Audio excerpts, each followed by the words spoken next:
പ്രതിസന്ധി ഘട്ടങ്ങളിലെല്ലാം മുഖ്യമന്ത്രി പല കാര്യങ്ങളിലും പാറ പോലെ ഉറച്ചു നിൽക്കുന്നുണ്ടെങ്കിലും അദ്ദേഹത്തിന്റെ ചുറ്റുമുള്ള പ്രിയപ്പെട്ടവർ എല്ലാവരും തന്നെ കടപുഴകുന്ന ഒരു സ്ഥിതിവിശേഷമാണുള്ളത്. സ്വർണ്ണക്കടത്തിൽ മുഖ്യമന്ത്രിയുടെ ഏറ്റവും പ്രിയപ്പെട്ട വിശ്വസ്തൻ അഡീഷണൽ പ്രൈവറ്റ് സെക്രട്ടറി ആയിരുന്ന ശിവശങ്കരൻ മാസങ്ങളോളം അകത്തായിരുന്നു.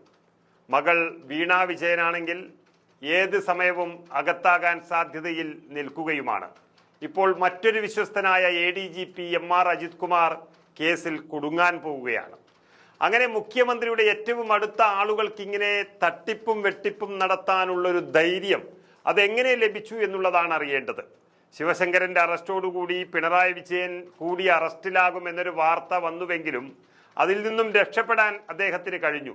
അന്ന് BJPയുടെയും കേന്ദ്രത്തിന്റെയും ഒക്കെ വലിയ സഹായം മുഖ്യമന്ത്രിക്ക് ലഭിച്ചു എന്നുള്ളതും സത്യമാണ്. സ്വർണ്ണക്കടത്തിൽ സ്വപ്ന സുരേഷ് പറഞ്ഞ തെളിവുകളെല്ലാം വെച്ചു നോക്കുമ്പോൾ പിണറായിയും കുടുംബവും കുടുങ്ങേണ്ടതായിരുന്നു. പക്ഷേ ശിവശങ്കരനിൽ അത് ഒതുങ്ങി. എന്നാൽ ഇപ്പോൾ BJPയുടെ സംസ്ഥാന അധ്യക്ഷൻ സുരേന്ദ്രൻ മാറി രാജീവ് ചന്ദ്രശേഖരൻ വന്നതിന് ശേഷം പിണറായിയെ തന്നെയാണ് ലക്ഷ്യം വെക്കുന്നത്. മകളുടെ കേസിൽ പിണറായിയെ അറസ്റ്റ് ചെയ്യാനൊന്നും സാധ്യതയില്ലെങ്കിലും മകൾ അറസ്റ്റിലായാൽ തന്നെ മുഖ്യമന്ത്രി കസേരയിൽ ഇരിക്കാനുള്ള ധാർമ്മിക അവകാശം അദ്ദേഹത്തിന് നഷ്ടപ്പെടുകയാണ്. കോടതി അതീവ ഗൗരവത്തോടെ തന്നെ വീണയുടെ കേസ് കൈകാര്യം ചെയ്യുന്നുണ്ട്. പ്രഥമ ദൃഷ്ട്യാ തന്നെ ഈ കേസിൽ തട്ടിപ്പ് നടന്നതായി കോടതി കണ്ടെത്തി കഴിഞ്ഞു. ഇനി കോടതികളും അന്വേഷണ ഏജൻസികളും എല്ലാം കാര്യം കൈകാര്യം ചെയ്യും. എന്നാൽ MR അജിത് കുമാറിനെ എന്തു ചെയ്യുമെന്നാണ് ഏവരും ഉറ്റുനോക്കുന്നത്. MR അജിത് കുമാറിനെതിരെ DGP ഇപ്പോൾ നൽകിയിരിക്കുന്ന റിപ്പോർട്ടിന് മുകളിൽ മുഖ്യമന്ത്രി ഏതെങ്കിലും തരത്തിലുള്ള നടപടി സ്വീകരിക്കുമെന്ന് പ്രതീക്ഷിക്കുന്നുണ്ടെങ്കിൽ അത് വെറും വിഡ്ഢിത്തം മാത്രമാണെന്നാണ് മുൻ MLA PV അൻവർ പറഞ്ഞത്. മുൻ അനുഭവങ്ങൾ പരിശോധിച്ചാൽ അജിത് കുമാർ എന്ന വ്യക്തി മുഖ്യമന്ത്രിയുടെ പോറ്റുമകനാണെന്ന് വ്യക്തമാകുമെന്നും അൻവർ പറയുന്നു.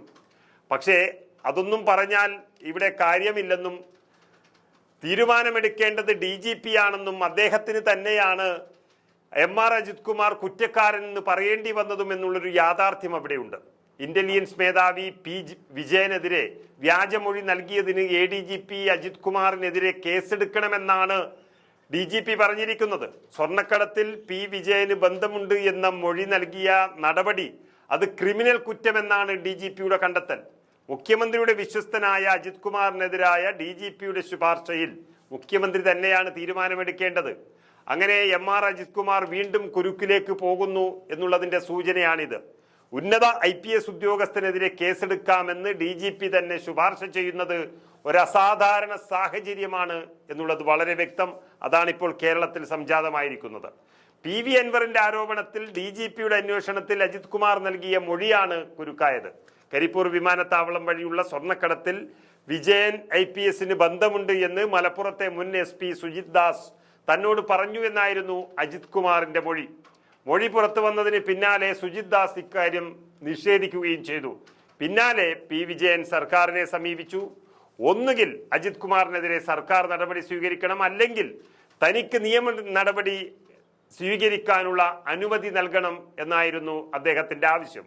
വിജയന്റെ ആവശ്യത്തിലാണ് സർക്കാർ ഇപ്പോൾ DGPയുടെ അഭിപ്രായം തേടിയതും DGP കാര്യങ്ങൾ വ്യക്തമാക്കിയതും. വ്യാജമൊഴി നൽകിയ അജിത് കുമാറിന്റെ നടപടി ക്രിമിനൽ കുറ്റമെന്നാണ് DGP ഷെയ്ഖ് ദർവേസ് സാഹിബിന്റെ അഭിപ്രായം. സിവിലായാലും ക്രിമിനലായാലും അജിത് കുമാറിനെതിരെ കേസെടുക്കാനുള്ള സാഹചര്യമുണ്ട്. ഗുരുതരമായ കുറ്റകൃത്യത്തിലേക്കാണ് മറ്റൊരു ഉന്നത ഉദ്യോഗസ്ഥനെ വലിച്ചിഴച്ചത് എന്ന് DGP തന്നെ ഉറപ്പിച്ചിരിക്കുകയാണ് കേരളത്തിൽ. അങ്ങനെ മുഖ്യമന്ത്രിയുടെ ചുറ്റുമുള്ള പ്രിയപ്പെട്ടവർ എല്ലാവരും ശുദ്ധ തമാടികളാകുന്നത് മുഖ്യമന്ത്രിയെ കണ്ടിട്ടാണ് എന്ന് പറഞ്ഞു തുടങ്ങിയിരിക്കുകയാണ് കേരളം.